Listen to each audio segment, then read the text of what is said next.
దేవగుప్తం గ్రామంలో ఈ దొంగ చిట్టుబాబు కుటుంబం సంబంధించిన ఊరిల్లు దగ్ధమైంది.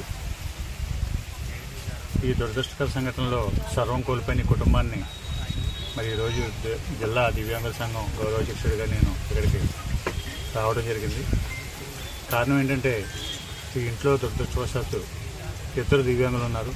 ఇద్దరు కూడా ఆడపిల్లలు యుక్త వయసులో ఉండి ఇవాళ ఎంతో బాగా తిరుగుతూ చదువుకోవాల్సిన పిల్లలు. ఆ దివ్యాంగులిద్దరూ కూడా ఇక్కడ మరి ఈ దురదృష్ట పరిస్థితుల్లో వాళ్ళని చూస్తే చాలా బాధ కలుగుతుంది.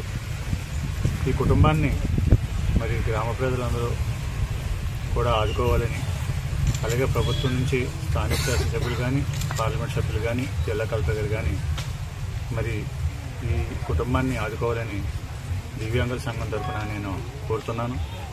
ఎందుకంటే ఈ ఇద్దరు దివ్యాంగుల్లో ఒక అమ్మాయి అయితే పూర్తిగా బెడ్ రిడెన్, పూర్తిగా మంచం మీద పడుకుని ఉండే పరిస్థితిలో ఉంది. మరి ఆ అమ్మాయికి ఇవాళ 15,000 రూపాయలు పింఛన్ కూడా మంజూరు చేసేలాగా స్థానిక నాయకులు, అధికారులు కూడా చర్యలు తీసుకోవాలని, రెండో అమ్మాయి కూడా ఇవాళ చూపు కనిపించకపోయినా మరి 8వ తరగతి చదువుకుంటుంది. అటువంటి వారికి మనం నైతిక స్థైర్యం నింపాలనే ఉద్దేశంతో మరి సంఘం తరఫున ఏదో చిరు సాయంగా నిత్యావసర వస్తువులు, కొద్దిగా ధన సహాయం చేయడం జరిగింది.